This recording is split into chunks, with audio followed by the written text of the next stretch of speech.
I'll make a motion to approve the agenda. I'll second that. Motion and a second. Any discussion? Call for the vote. Erica? Yes. Carl? Yes. Mitch? Yes. The next thing is the hotline services MOU. They provide the child welfare hotline. Oh, do you want to approve the minutes? Sorry. I'm not doing. I think we did agenda. Let's do You're minutes.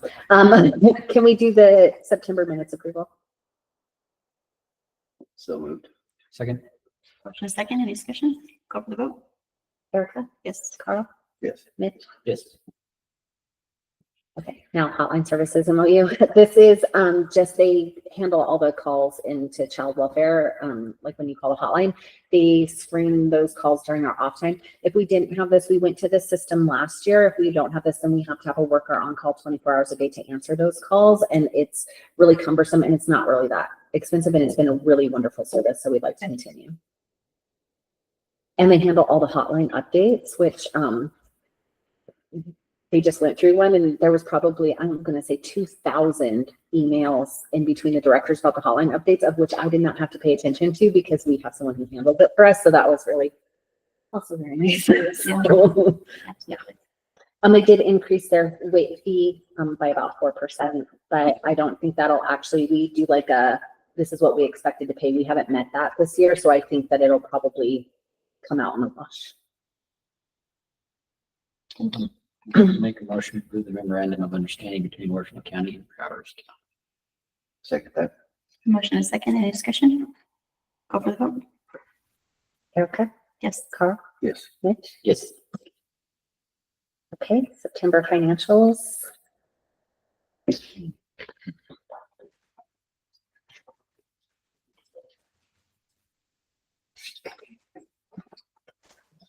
We are right on track.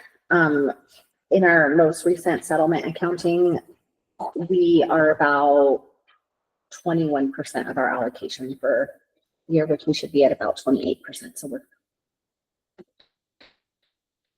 July to July. What is your? July. I think she needs an approval.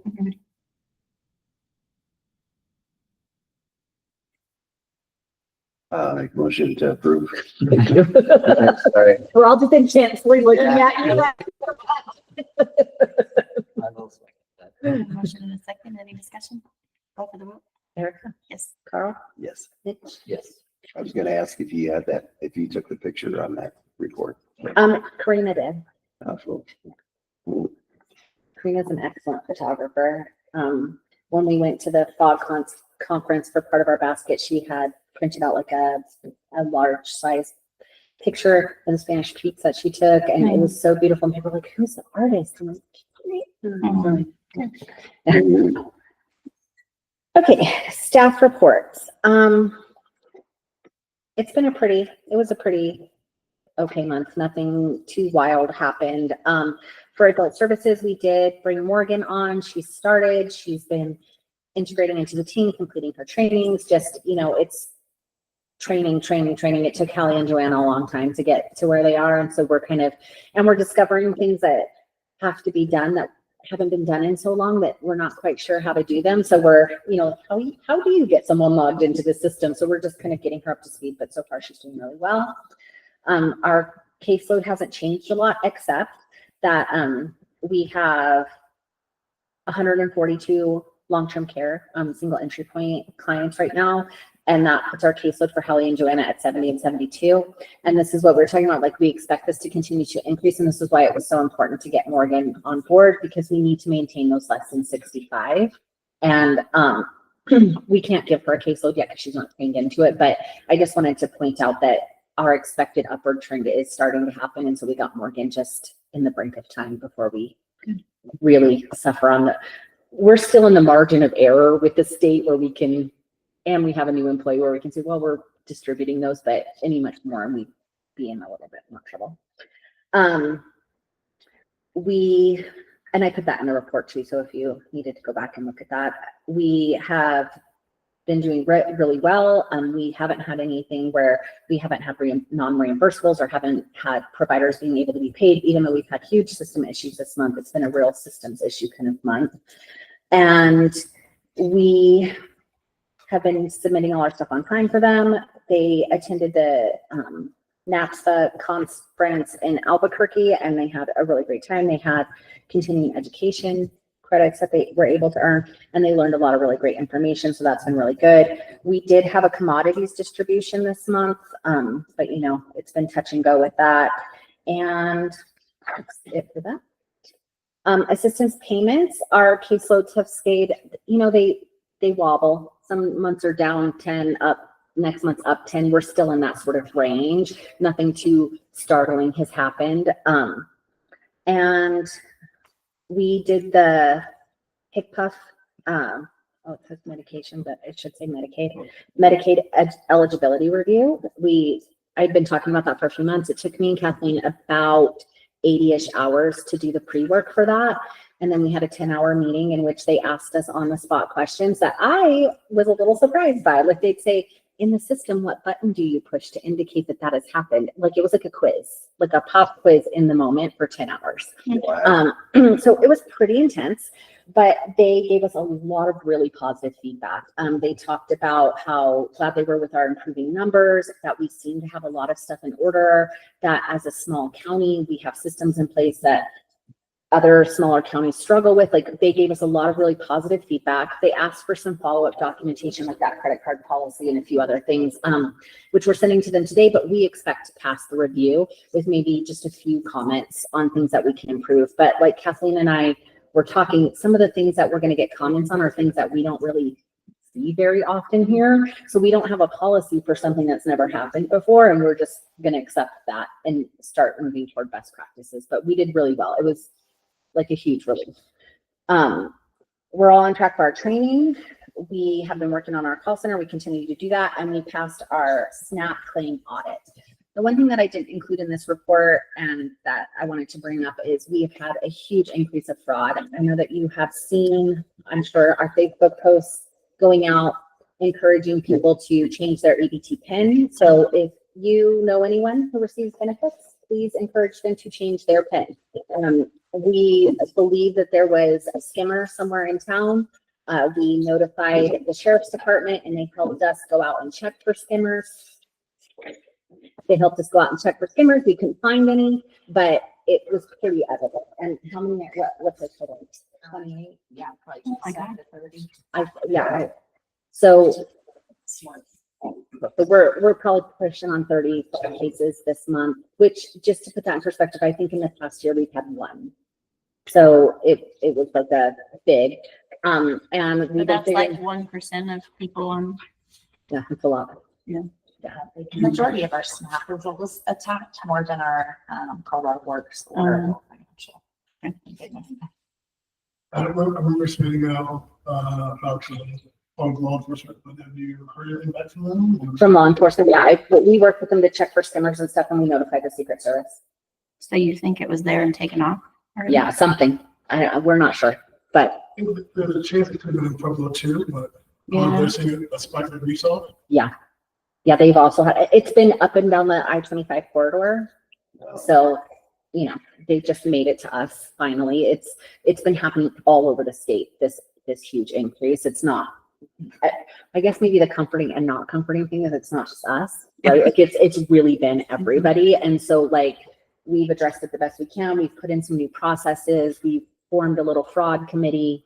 We're working to address it, but I just wanted, if you hear about it, it has been happening. It's been pretty pervasive, and just remind anybody, you know, I just been telling people, yesterday I was in the little grocery line at the hospital and I told the girl, I was like, if you or anybody you know gets EBT benefits, change your PIN. And she was like, okay. That was random. Yeah. Well, somebody was paying with their EBT on the next register, but I was like, change your PIN. Like it's been bad. So we've been dealing with that, but I think we've got it the best we can under control. So we're trying.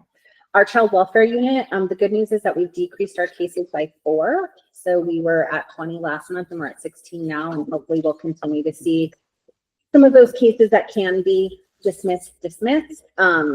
We continue to try to support our kinship care, and this month we were able to implement the new state legislation that allows for non-certified kinship families to receive payment, an entitlement payment for supporting the kids that they're fostering.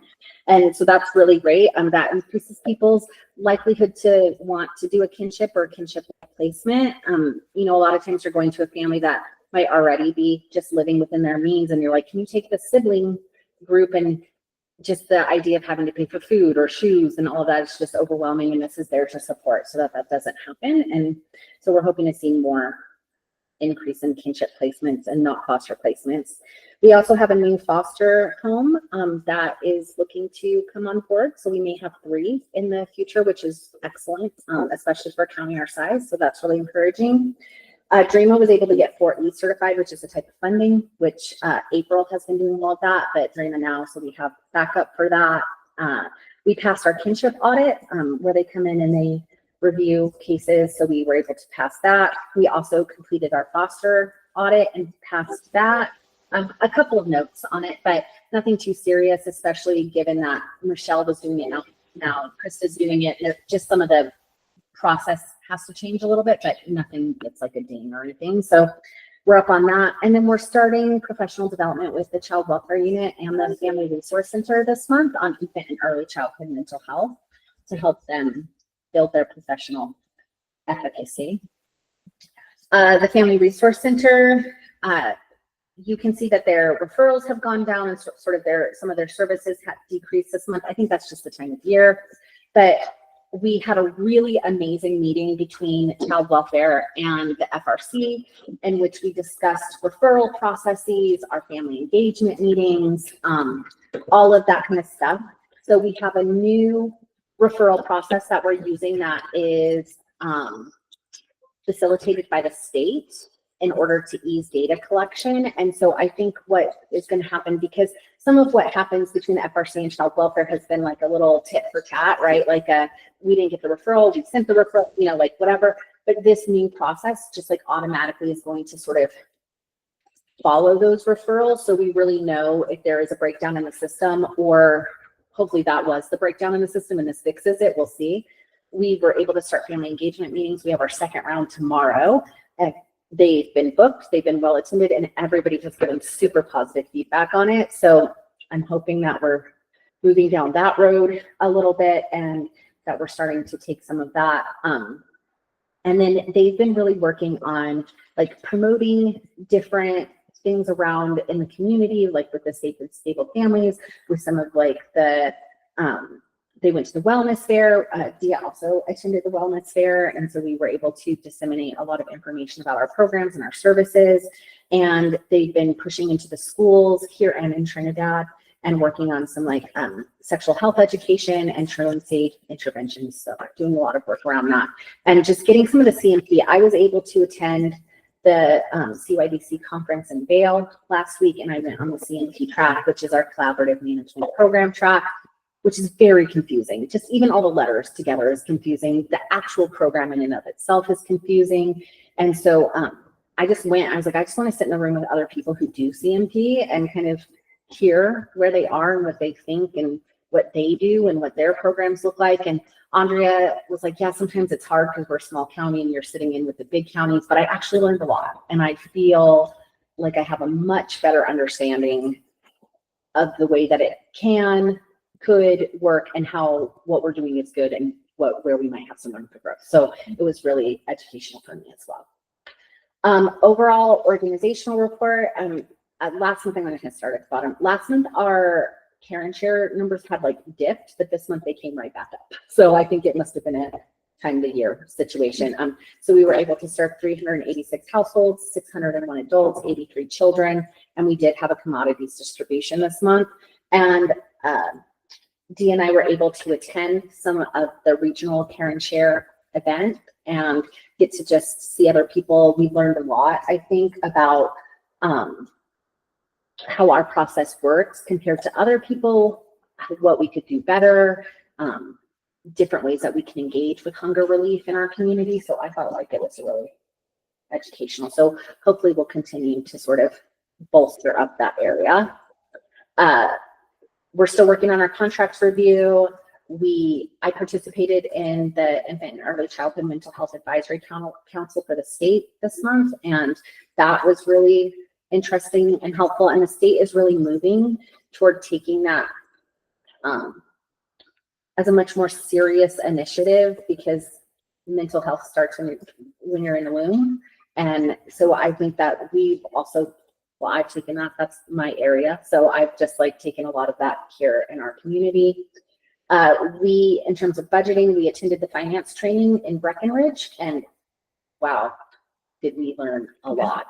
That was, I think, the most full my brain has ever felt.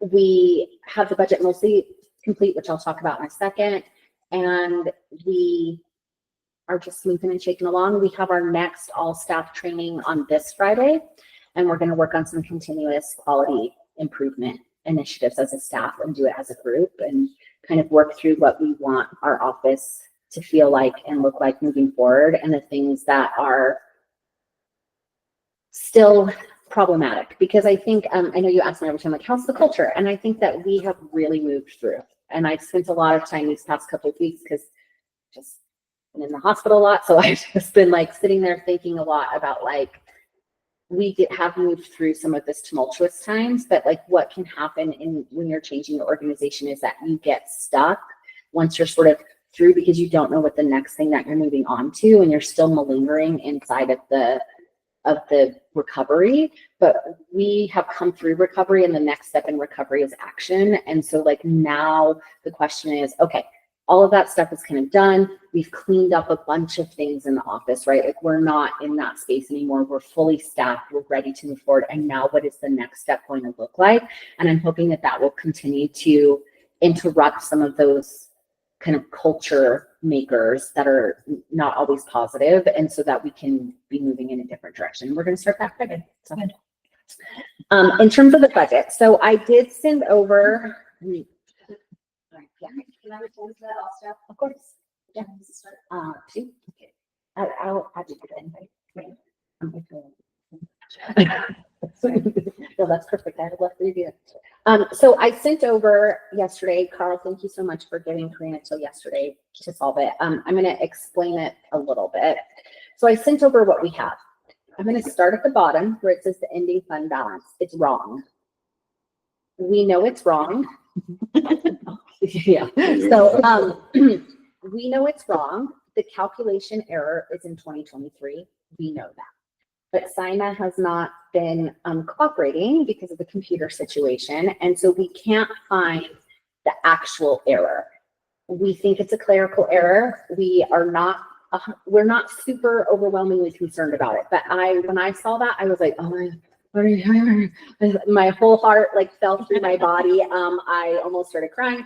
And then Karina explained, because I'm like, that is not what it's supposed to look like. What it's supposed to look like, and I didn't send you this because I'm not entirely sure it's right, but those ending numbers should look something more like in 2023, 440-ish thousand, 2024, 544-ish, 2024, actual 509, and 2025 about 550.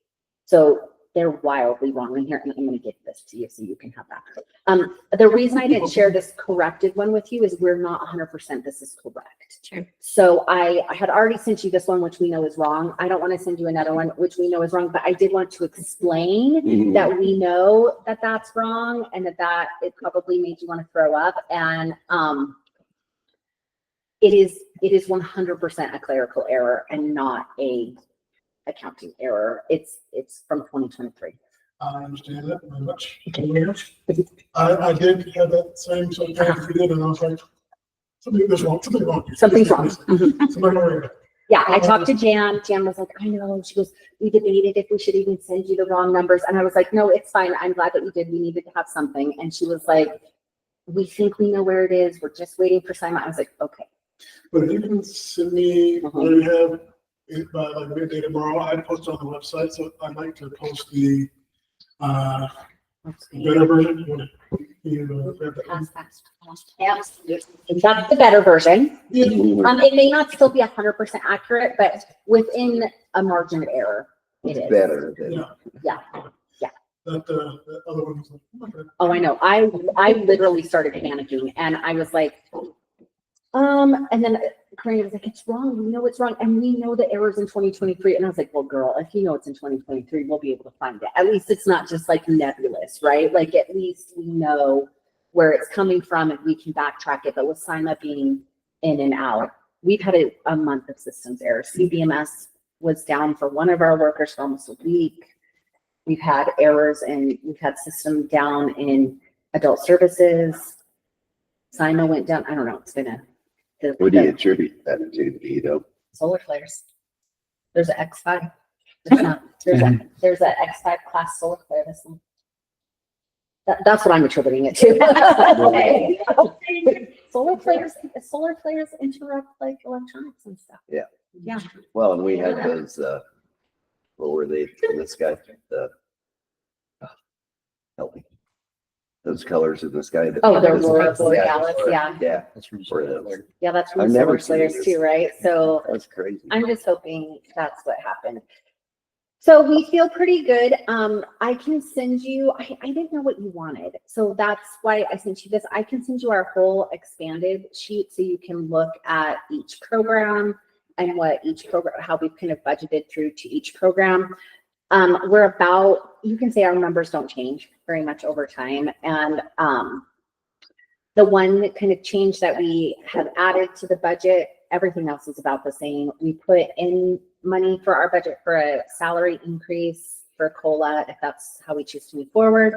And then we added one position because as I talked about a lot, we have Beth who does our long-term care. It's an incredibly complex program to manage. I think just this year alone, there's been like 100 memos on managing it.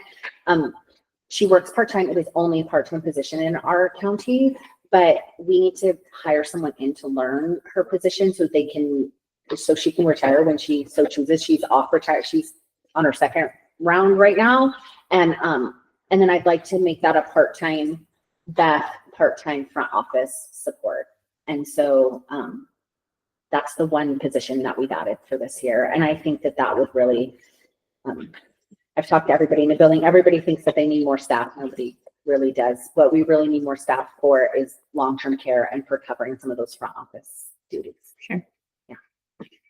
So that's my whole spiel today. Cool. Thank you. Is there any questions? The next time you see me, it'll be like 2 weeks before my 1-year anniversary. Gosh, I know. Isn't that wild? seems like a lot That's longer. amazing. Yeah. And I just want to say thank you guys so much for your patience and understanding. I could have never expected when I took this job that my personal life would have the unfolding that it has quite had this year.